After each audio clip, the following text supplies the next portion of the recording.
The Oxford English Dictionary project was an attempt to take the 22 volumes of the Oxford English Dictionary, the printed version, and convert it to a large-scale database which could then be searched and augmented in relatively easy fashion. The University of Waterloo initially heard about the project through Doug Wright, the president, from Michael Brooks, who had been an employee here at the University of Waterloo when it was just founded and was now an employee at Oxford University.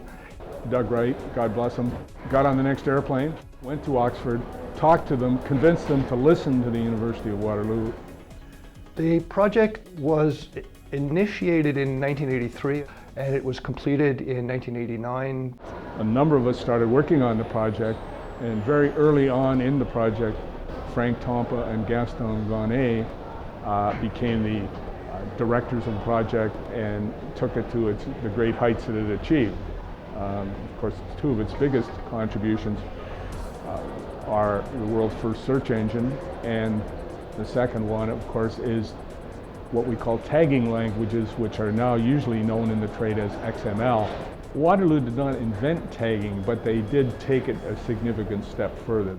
In some ways, the Oxford English Dictionary is very, very closely related to the World Wide Web. Search engines today search multiple databases, if you will. This one, of course, only searched a single database, but this is the first time somebody had ever thought of searching a large database in the way that Tompa and Gonnet conceived. We were one of the first search engines that could search every word on every page. Prior to our work, people said you don't need to ever search for words like of or the.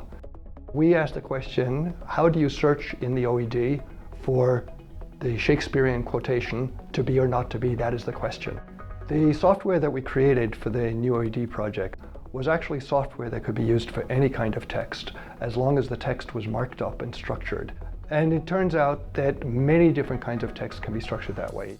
Once the project was not complete, but more or less complete, Tompa and Gonnet and a few other people had the idea of setting up a little company which became OpenText, Canada's largest software company as today.